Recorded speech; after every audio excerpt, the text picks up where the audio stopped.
Europe, 1940. The continent burns under the iron advance of Adolf Hitler's forces. France has fallen, Poland is occupied, and the Luftwaffe pounds London night after night. The world seems on the brink of collapse, and yet, in a quiet basement beneath Broadway buildings in London, a different kind of war is being planned. One fought not with tanks or bombers, but with invisible weapons, secrets, deception, and courage. This is where the story of MI6's most dangerous missions begins. As the British Army reeled from defeat at Dunkirk, the need for intelligence from occupied Europe became desperate.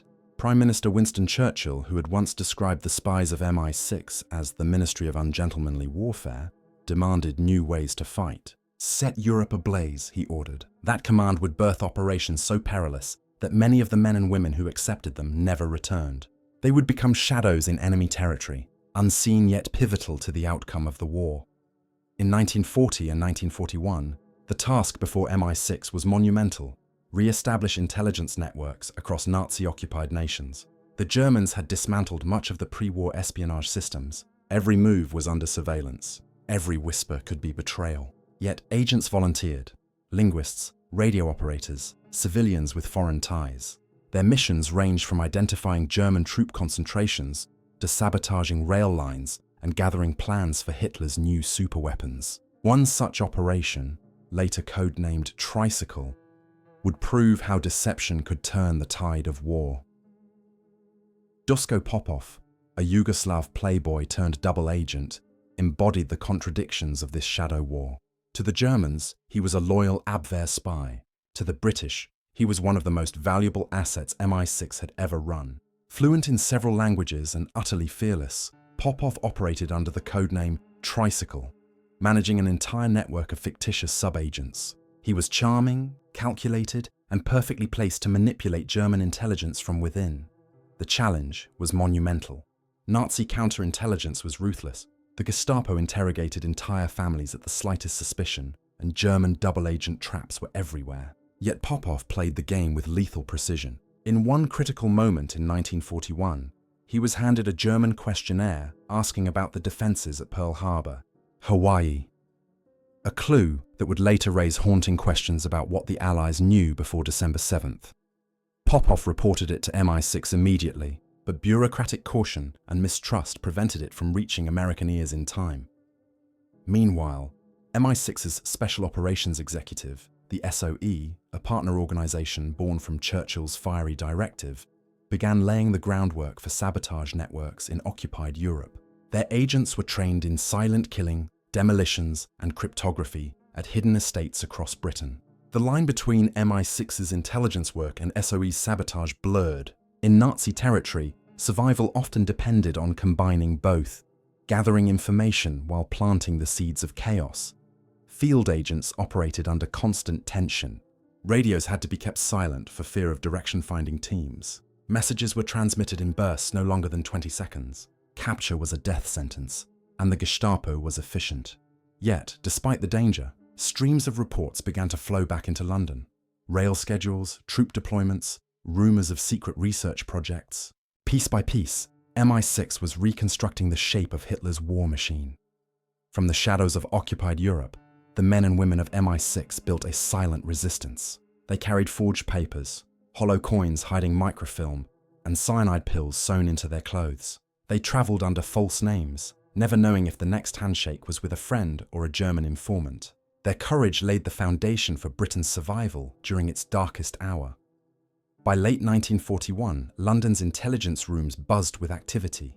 Decrypted intercepts from Bletchley Park merged with reports from the field, forming a picture of German intentions. It was dangerous work, often thankless, and cloaked in secrecy so deep that even other branches of government were kept unaware. The War of Shadows had begun in earnest, and MI6's quiet victories were shaping the future course of the conflict. But within these early operations, one mission would stand apart, a deception so bold that even Hitler himself would be fooled. In the years to come, it would be remembered as one of the most ingenious acts of wartime espionage ever conceived, the mission known as Operation Mincemeat. Its success would depend on a corpse, a briefcase, and the belief that the dead could still keep secrets. The stage was set for the next chapter in the secret war, where truth and illusion would merge, and MI6 would gamble everything on one of history's most daring deceptions. In January 1941, while the world's attention remained fixed on the Atlantic convoys and the Luftwaffe's nightly raids, a quieter battle raged in the shadows. This was the age of the double agent, men and women who walked a razor's edge between two masters. Among them stood Duško Popov, a charming Yugoslav lawyer whose name would soon echo through the corridors of both MI6 headquarters and the German Abwehr. His mission, codenamed Operation Tricycle, would become one of the most dangerous intelligence games of World War II. Popov's recruitment by MI6 was anything but ordinary. Before the war, he had moved in high social circles across Europe, fluent in English, German, French, and Serbian. When German intelligence approached him to spy on Britain, Popov saw an opportunity and immediately reported it to British officials. MI6 recognized his potential. They turned him into a double agent and gave him the code name Tricycle, suggesting his role as a controller of multiple sub-agents, many of them entirely fictitious. It was deception on an industrial scale. To the Abwehr, Popov appeared loyal and invaluable. He provided small, verifiable pieces of intelligence that built his credibility. But behind the scenes, he was feeding the Germans carefully crafted falsehoods designed by MI6 to manipulate Nazi strategic thinking. It was the earliest form of information warfare, and Popov was its master. His charm opened doors across occupied Europe, Lisbon, Madrid, and Belgrade, all cities teeming with spies, traitors, and opportunists. In smoky hotel lounges, secret meetings unfolded under the cover of polite conversation and the clinking of glasses. The stakes could not have been higher. The Abwehr, led by Admiral Wilhelm Canaris, was desperate for information about British military capabilities and American defense systems. In the summer of 1941, Popov was handed an intelligence questionnaire by his German handler. It was shockingly detailed. Requests for information about American naval bases, airfields, and defenses in Pearl Harbor, Hawaii. Popov immediately realized the potential implications. He brought the document to his MI6 contact and threw them to the FBI. But when Popov arrived in New York to brief the Americans, he met an obstacle more dangerous than any German operative: bureaucratic mistrust. J. Edgar Hoover, head of the FBI, despised him. To Hoover, Popov was nothing more than a flamboyant European playboy, unreliable, decadent, and immoral. Hoover dismissed the intelligence and forbade Popov from contacting any American agencies again. 4 months later, on December 7, 1941, the Japanese attacked Pearl Harbor. To this day, historians debate whether that questionnaire was a clue ignored or simply coincidence. The mystery remains unresolved. Meanwhile, MI6 continued to use Popov's tricycle network as a key component of the broader British deception strategy. His messages, crafted jointly by MI6 and the XX Committee, misled the Germans about Allied shipping losses, troop movements, and even the progress of radar development. Every piece of misinformation had to be balanced with enough truth to remain believable. The smallest inconsistency could expose Popov and destroy the entire operation. Living a double life in Nazi-controlled Europe was a constant act of survival. Popov carried invisible ink, microdots hidden in letters, and miniature radios disguised as cigarette cases. One slip of the tongue could mean capture by the Gestapo. He maintained elaborate cover stories and even romantic relationships that helped solidify his false identity. His reports flowed steadily to both sides, one for Berlin, another for London, each word potentially determining life or death for thousands. What made Operation Tricycle extraordinary wasn't just its success, but the moral ambiguity it demanded. Popov often operated without knowing how his information was used. When Allied convoys sailed under false pretenses to sustain his deception, men died in attacks that were part of the game. The burden of such choices weighed heavily, even on a man as composed as Popov. In his post-war memoir, he wrote, "In espionage, truth is the first casualty, but without lies, nations perish." As 1942 unfolded, MI6 realized that deception had become one of its most powerful weapons.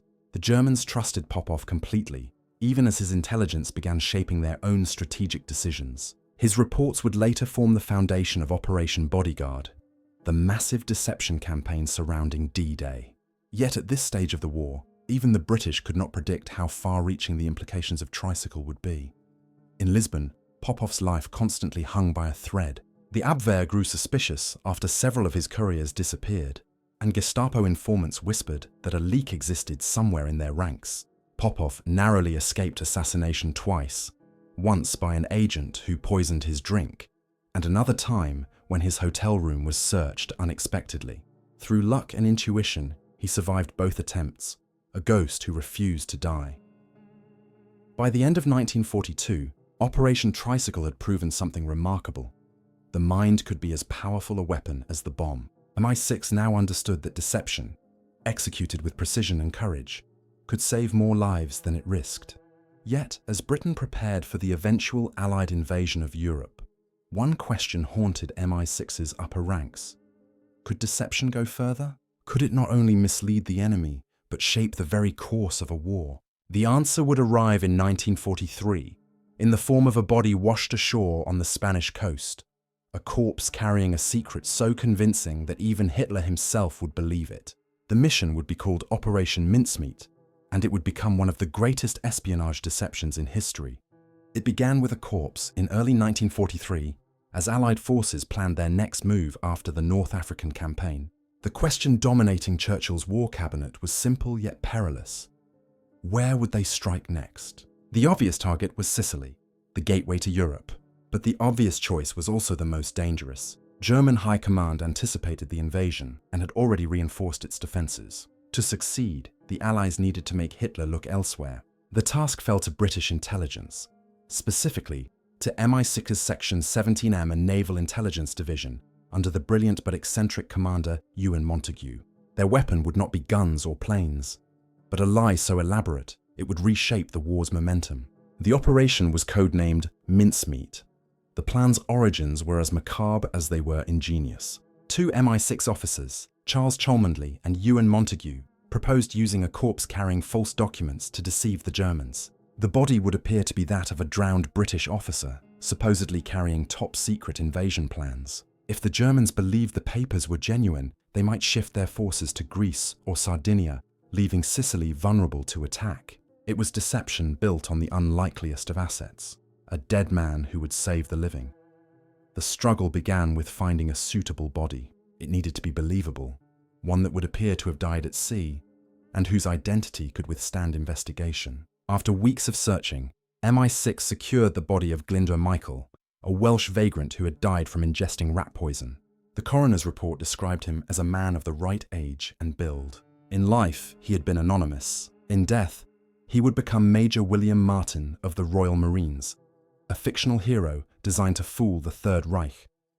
Every detail of Major Martin had to be authentic.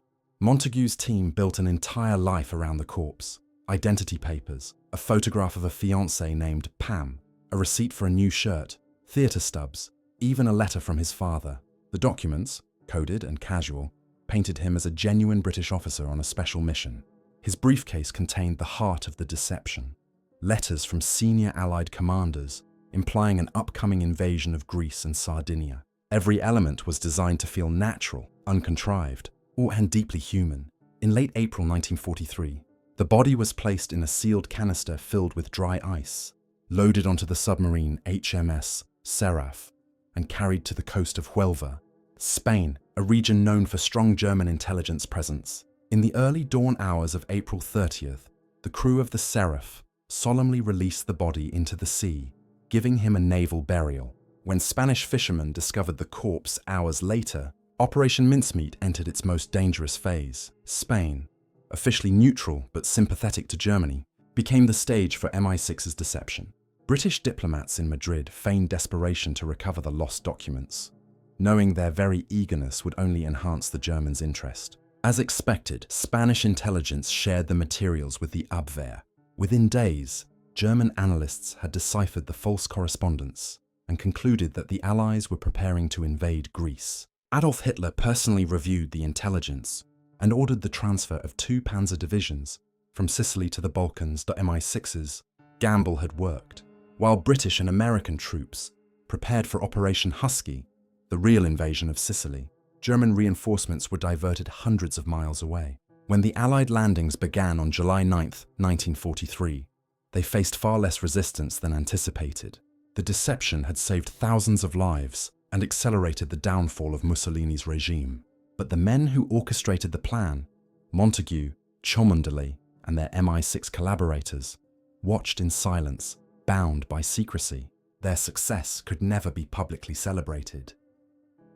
Even after the war, the full story of Operation Mincemeat remained classified for decades. When it was finally revealed, it stood as one of the most audacious acts of strategic deception in history.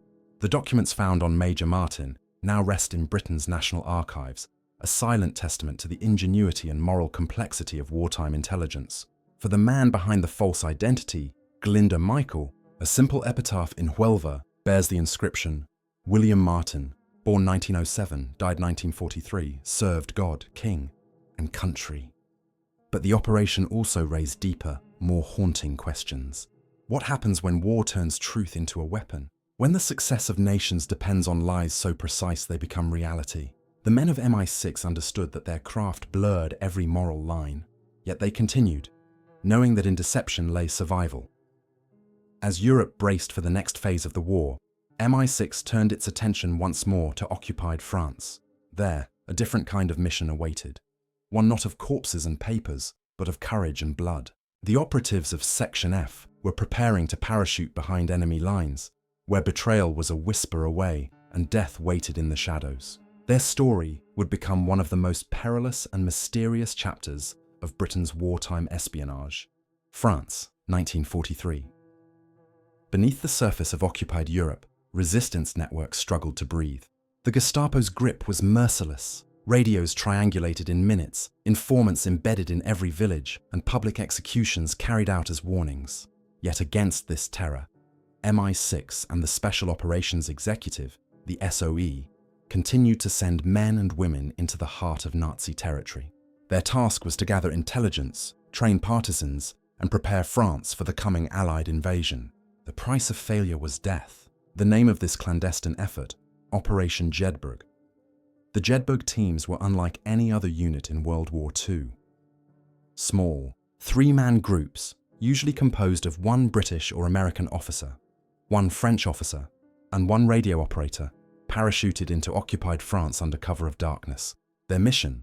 To organize and arm the local resistance, disrupt German communications, and guide Allied aircraft for supply drops. Each team operated independently, cut off from London for weeks at a time.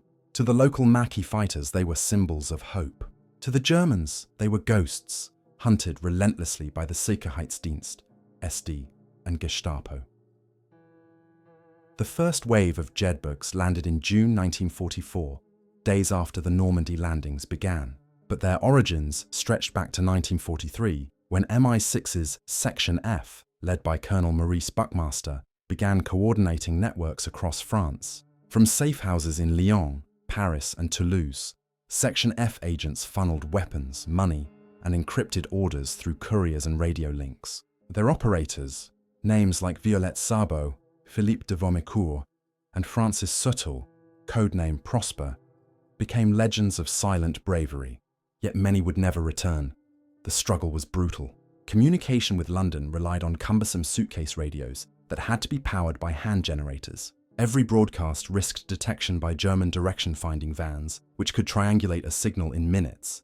MI6's radio operators worked under impossible pressure, sending coded messages in bursts of no more than 20 seconds before dismantling their sets and disappearing into the night. Once you pressed that key, one operator later recalled, you had no idea if it would be your last transmission. In occupied cities, the tension was suffocating.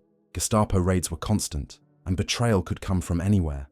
A neighbor, a priest, even another resistance member. Many networks collapsed under the strain. The Prosper circuit, one of the largest in northern France, was wiped out in 1943 after a string of arrests. Dozens of agents were executed at Frayne prison or deported to Buchenwald. The loss haunted MI6 and the SOE for years. Some historians later suggested that the network's downfall might have been triggered by a compromised message. A single slip in the intricate web of encryption. Others whispered of an inside leak, a betrayal so deep that its source was never uncovered. Still, the missions continued. Operation Jedburgh expanded in the summer of 1944 to more than 90 teams deployed across France, Belgium, and the Netherlands. They carried Bren guns, Sten submachine guns, and explosives packed into containers marked medical supplies. Their presence emboldened resistance groups to launch coordinated attacks on German supply lines and railways, slowing the movement of reinforcements toward Normandy. By July, German field commanders were reporting enemy commandos in every forest, though many of these so-called commandos were small. Groups of locals armed with little more than old rifles and courage. One of the most mysterious Jedburgh missions unfolded near the French Jura Mountains. A team codenamed Freeman, composed of a British captain, an American lieutenant, and a French radio operator, parachuted into the region in July 1944. They made contact with local resistance leaders and reported German troop movements toward Dijon. After 3 weeks of transmissions, the team vanished. No distress signal, no captured equipment, nothing. Post-war investigations found fragments of a burned radio set in a nearby farmhouse, but no trace of the men themselves. To this day, their fate remains unknown, one of many unsolved disappearances in the annals of MI6's wartime history. Amidst the chaos, acts of defiance became legend. Violette Sabo, a young French-British agent, led sabotage missions in central France, ambushing German convoys before being captured and executed at Ravensbrück concentration camp. Her courage symbolized the quiet heroism of MI6's field operatives. Ordinary people turned into extraordinary soldiers. "We are not heroes," she once told a fellow agent before her capture. "We're just doing what must be done." By late summer 1944, the combined efforts of the Jedburgh teams and the resistance had crippled German logistics. Railways were in ruins, communications fractured, and retreating troops harassed at every turn. When Allied forces finally liberated Paris in August, many MI6 and SOE agents were still operating behind enemy lines, their missions unfinished, their true identities hidden even from those they fought beside. But victory came at a staggering cost. Nearly half of the agents sent into France were captured or killed. Many simply disappeared, their names etched only in secret MI6 files. The quiet fields of rural France still hold their secrets, their graves unmarked, their stories incomplete.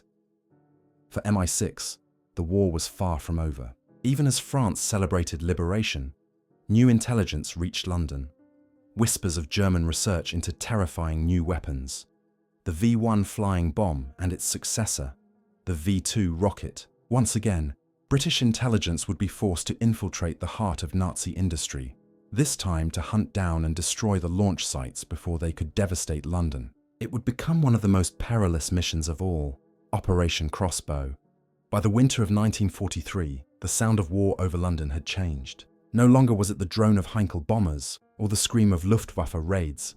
It was something new, something faster, colder, and more terrifying. In June 1944, the first buzz bombs struck the British capital. They came without warning, gliding silently after their engines cut off, before plunging into crowded streets. These were Germany's V1 flying bombs, the first modern cruise missiles. And behind them was a weapon even deadlier, the V2 rocket. As panic spread through Britain, MI6 was tasked with one of its most dangerous wartime operations: to locate, infiltrate, and destroy the Nazis' secret weapon program. The mission was codenamed Operation Crossbow. It was a race against annihilation. Allied scientists and intelligence officers knew little about the weapon beyond reports of massive underground construction sites in northern France and mysterious test launches observed by Swedish and Dutch sources. The V-weapons, Vergeltungswaffen, or weapons of vengeance, were Hitler's promise to retaliate for the Allied bombing of Germany. The pressure on MI6 and the Air Ministry was immense. Every day without answers meant more lives lost. Early intelligence came from one of MI6's most valuable sources, the French resistance. Railway workers and local informants risked everything to smuggle sketches, coordinates, and eyewitness reports to London. They spoke of vast complexes hidden in forests and limestone quarries, particularly near Peenemünde on the Baltic coast and the Pas-de-Calais region. A resistance courier named Michel Hollard, working with MI6's Section F, delivered maps detailing a massive site near Epelec, France. His bravery led directly to the first Allied airstrikes against V-weapon facilities. Peenemünde, however, was the heart of the operation. It was there that German engineer Werner von Braun and his team developed the V2 rocket under the supervision of the SS. The complex sprawled across the Baltic shoreline, combining cutting-edge science with the brutality of forced labor. Prisoners from concentration camps were worked to death building the weapons that would rain destruction on cities they could never see. MI6 received early confirmation of Peenemunde's existence through aerial reconnaissance. Images showing elongated launch ramps and strange cylindrical objects aligned toward the sea. In August 1943, RAF Bomber Command launched Operation Hydra, a massive night raid on Peenemünde intended to cripple the V2 program. The attack destroyed laboratories, workshops, and housing for key engineers, delaying the rocket's development by months. But for MI6, the war of intelligence was far from over. Reports indicated the Germans had moved production underground to new unknown sites. Tracking them became a deadly pursuit. As 1944 began, MI6 agents and local operatives infiltrated occupied France to locate these hidden launch sites. Many of them were volunteers, linguists, engineers, and reconnaissance officers disguised as civilian laborers. One such agent, code-named Silver, reported sightings of concrete structures near the town of Wissenes. The information led to another major Allied air offensive, the destruction of the La Coupole bunker, a vast dome meant to launch V2 rockets against London. Yet Silver never made it out alive. His last transmission, intercepted by MI6, ended mid-message. "They are moving the launchers." Then silence. His identity remains classified to this day. Every piece of intelligence had to be verified through multiple sources: aerial photos, resistance reports, intercepted German communications decrypted at Bletchley Park. The combined effort of MI6, the RAF, and American reconnaissance squadrons turned Crossbow into a complex operation of espionage and precision bombing. For months, Allied aircraft hammered suspected launch sites across northern France, Belgium, and the Netherlands. The cost was staggering. Hundreds of airmen were lost to flak and fighters. Still, the attacks slowed the deployment of the V weapons and forced the Germans to scatter their launch facilities, reducing their effectiveness. Despite these efforts, the V2 rocket could not be fully stopped. By September 1944, the first missiles struck London at supersonic speed. Impossible to detect, impossible to intercept. The explosions killed thousands and terrified millions, but the scale of devastation could have been far worse. MI6's relentless pursuit and the sabotage efforts of resistance groups had prevented mass production and delayed launches for months. The intelligence war had saved untold lives. Yet Operation Crossbow carried shadows of its own. In 1945, as Allied forces advanced into Germany, MI6 teams followed closely behind combat units, tasked with securing evidence and capturing key personnel from the V weapons program.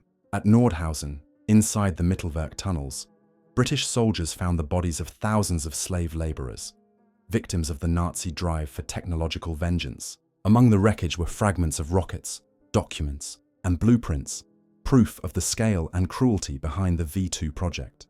Several MI6 agents who had reported from within occupied Europe during Crossbow never returned.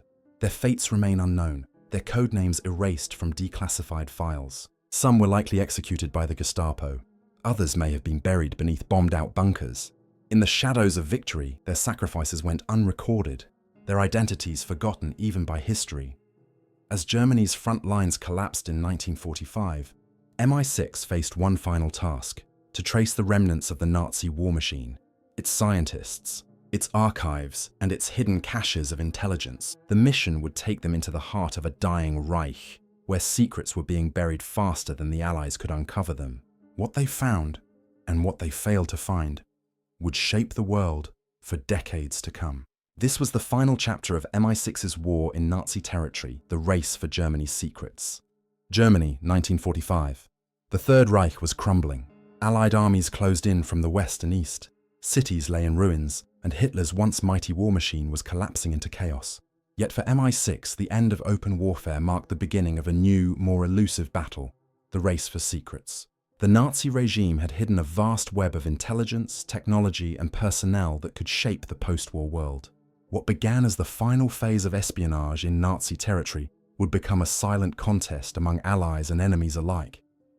As British and American troops advanced into Germany, MI6 operatives slipped in behind them, their objectives different from those of soldiers. They weren't looking for victory on the battlefield, they were hunting knowledge. Codenamed Operation Eclipse and later intertwined with Operation Paperclip, these missions sought to capture enemy scientists, secret documents, and advanced weapons research before they could be destroyed or fall into Soviet hands. It was a race against time, fought in bombed-out cities and deserted mountain strongholds.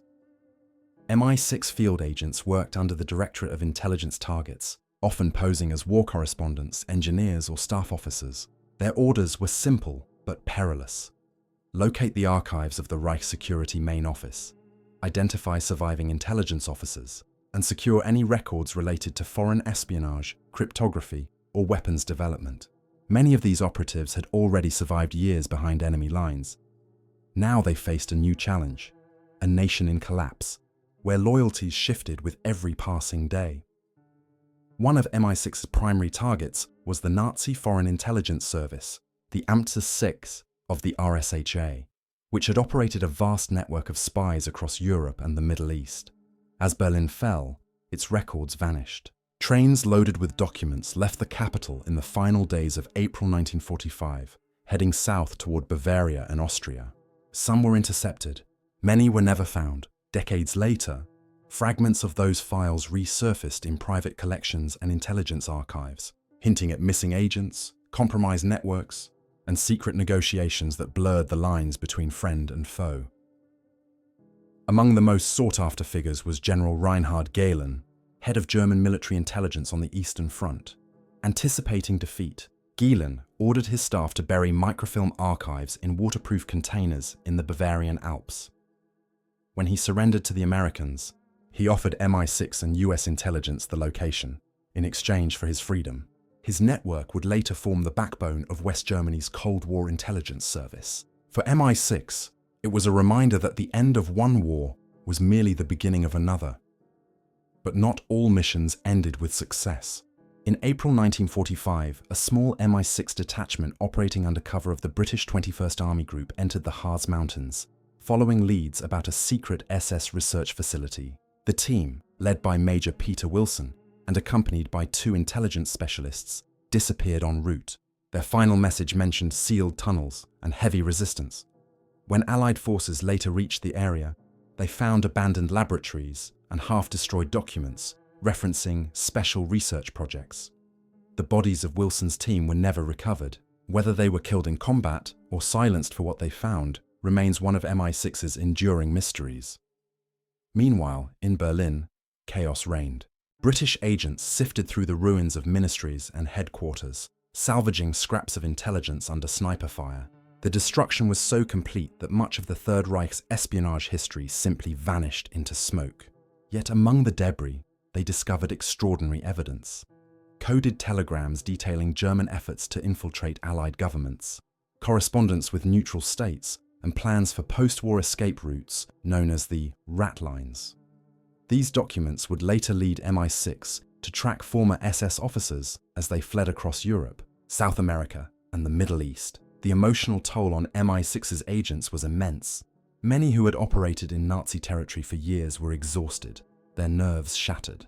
They had lived in the shadows, their work unacknowledged, their comrades often vanished without trace. As the war officially ended in May 1945, London recalled dozens of field operatives whose missions had simply ceased to exist. Some returned home to quiet anonymity, others never made it back. Their names sealed in classified files marked missing, presumed dead. In the months following Germany's surrender, MI6's attention turned to the Soviet Union, once an ally, now an emerging adversary. Intelligence gathered from captured Nazi archives revealed Soviet espionage operations across Europe, an unsettling prelude to the Cold War. The very techniques refined during the fight against Hitler, deception, infiltration, disinformation, would now define the next global conflict. Still, the legacy of MI6's wartime missions lingered. The success of operations like Mincemeat, Tricycle, Jedburgh, and Crossbow had demonstrated that intelligence could shape history as decisively as armies. Yet they had also left behind unanswered questions, agents who vanished without explanation, missions whose records were deliberately destroyed, and secrets still buried beneath European soil. In many cases, the truth was considered too dangerous to reveal. Today, scattered memorials across Europe mark the resting places of MI6 agents who never returned, names carved into stone, often under false identities. In quiet French villages, locals still tell stories of parachutes descending in the night. In Spain, fishermen speak of a British officer who washed ashore carrying impossible secrets. These echoes of the secret war remind us that victory in World War II was not won only on the battlefield, but also in the shadows, by men and women who risked everything for a truth they could never share. And somewhere, perhaps still sealed in forgotten archives or buried beneath the ruins of old safe houses, lie the missing pieces of MI6's greatest mysteries, fragments of operations that shaped the fate of nations, and the untold stories of those who fought an invisible war within the heart of Nazi territory.